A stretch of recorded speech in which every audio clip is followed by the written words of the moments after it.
Welcome to another episode of Genera Gems, where we show you, the user, tips, tricks, and best practices within the Genera scheduling software. My name is Jeff. This is Igor. So, Igor, what are we going to talk about today? Yeah, so today we'll be talking about the Echo. And the Echo is a very complex instrument because it handles multiple plates with a pick list. Yes, it is. And based on the complexity around this instrument, it's a very robust instrument, but it does have a lot of complexity surrounding it because it dispenses low volumes and things of that nature. Well, what we've done in Genera is we've created a plugin to help the users create the process to how this will actually operate in Genera, and it steps them through. And that's what Igor is going to show us today. So, Igor, go ahead and do that for us. Yeah, so to get to our process wizard, we have to go to our editor tab. And on the top left corner, we'll see a drop-down menu next to the new process icon. And if we select that, we'll see a tab here called New Echo Process, and we could select from the three modules, cherry picking, dose response, and plate reformat. In this case, we'll be selecting the cherry picking. And here is our Echo Process Wizard. So there's multiple steps in this process wizard, and the first one is our process settings. And with our first parameter within our process setting is our process ID. So we have to specify that. So I'm just going to call this my cherry pick process. Next, we have our description. So there is a default description here, but you could edit it in order to help any users that you have, and so on and so forth. Next, specify their project. So in this case, we have our Echo plugin demo, and then your layout, which will be the Echo system. Next is our protocol settings. So here, the first parameter is our robotic arm. In this case, we'll be using our PF400-1 arm. Our Echo, which Echo are we going to use? So if you have multiple Echoes, you can select the specific one for this process. So in this case, we'll be selecting our Echo-1, and then the Echo protocol name. So we have two options here. The first one is to select cherry pick protocol when scheduling.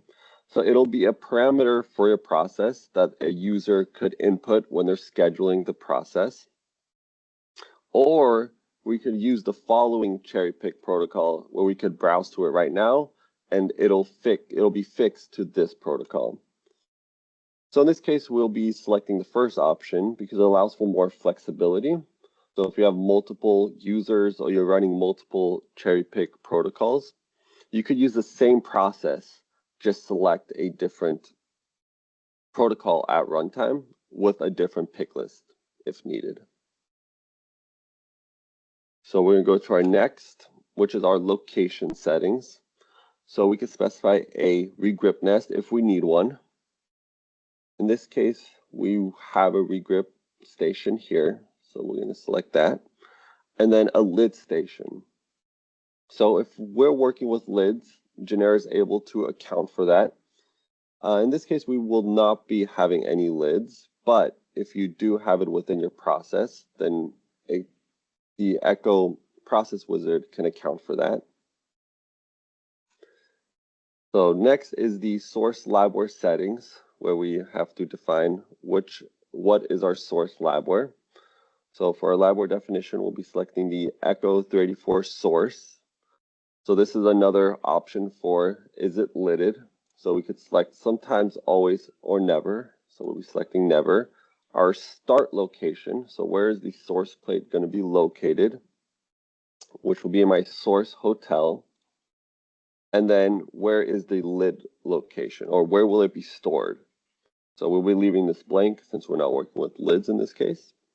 And then the final step is our destination labware settings. So for our labware definition, we'll select the Echo 384 destination.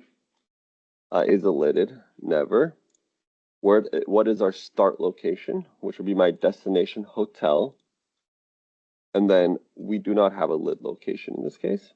So we'll click finish, and as you'll see, we have our entire process populated here. Now, this is amazing because to have tried to figure out how you would do this. Again, you mentioned early on multiple plates. Do I need a new plate? Now I need to switch it out. If I don't, then I just leave it where it's at. And that's what these first decision nodes at the beginning are actually determining. Do I need a new plate based on the pick list? Yes or no? And then it's a case of, all right, if I don't, then I'll leave the plate where it's at. Otherwise, I'm going to get another plate, add it, add it, remove the other one, add a new one, those types of things. So this takes the heavy lifting essentially off of the user's plate just by providing a wizard based option to add the information in what they need. So there's some basic information in there. Now, that doesn't mean you can't add extra steps in here. Perhaps you need a desealing operation for some reason. You could put that in on the true lanes on the source or destination, depending on what it is. So there are other operations you can perform to add to this baseline foundational process. So that's helpful as well. That's correct. So we have our microplate centrifuge. So if I want to spin the labware, I can just add my spin labware in here. And then I could add that activity node, and we could see that we could just add that in. So this is very customizable, but it at least gives you a base framework of the echo process. Exactly. And that was one of the challenges when we first started implementing the echo, was determining how are we going to structure this. Ultimately, we came to this conclusion, but to help users determine what it would be, I guess you could have just given them this, but we didn't understand their parameters because you saw the ones that Igor had the ability to check. Well, everyone's a little bit different. Do you have lids? Yes, sometimes. No, never. Those types of things. So that this plugin allows users to customize the templated framework process to their needs and then add to it as needed. Yep, and you could do this for three applications, which is the cherry picking, the plate reformat, and the dose response. Correct. Yes. So, and it's important to understand if you go up to the variables and handlers, we also add the appropriate things into those as well.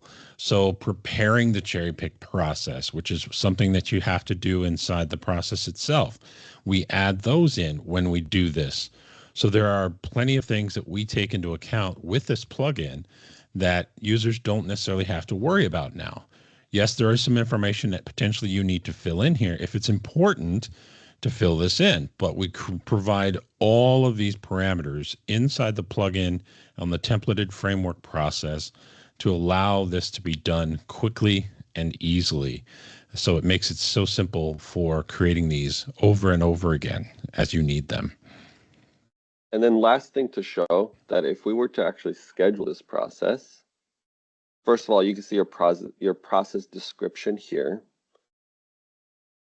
And then if we go past our scheduling configuration, and as you can see, the batch count is grayed out in this case, and that is because the process will actually determine the batch count based off the pick list provided. Correct. And we could see here that the cherry pick protocol is empty because we told it that we will specify it at runtime, so we could browse to it. So in this case, located in my lab-side echo protocols, and then if I go to my ECP file, and now it's loaded in, and then we could select our sample pick list, which will be my 3434 explicit.csv. And then when I click finish, if I had a live instrument, then it'll be fully operational. Great. Yeah. The fact that you have that parameter and it was selected in the wizard, this allows you to pick the appropriate cherry pick protocol. Again, adding the flexibility of the process itself without having to be locked into something. It's user defined, it's easy to manipulate, easy to work with, and it provides a quick avenue to create any of these based on the module. Again, cherry pick, dose response, plate reformat. It allows you to create that templated framework process which is so helpful in creating a workflow. So that's what we wanted to demonstrate today. And if you have any questions with this, please feel free to email us at support@readysoft.com, and we can cover some more things if it's questions about this. You can also sign up for the hub on our website at readysoft.com. In the upper right corner, there's a hub button, HUB. You can sign up for there, or at least request. I can get you on the email database, and we can get you more information there as well, because we have some preliminary videos related to Genera and training videos as well. So that is a library that's always going to be added to when we get the opportunity to do so. So with that, thank you very much, Igor. That was a great demonstration of the Echo, or yes, the Echo plugin and how that actually works. So until next time, thank you for joining us, and now we're out.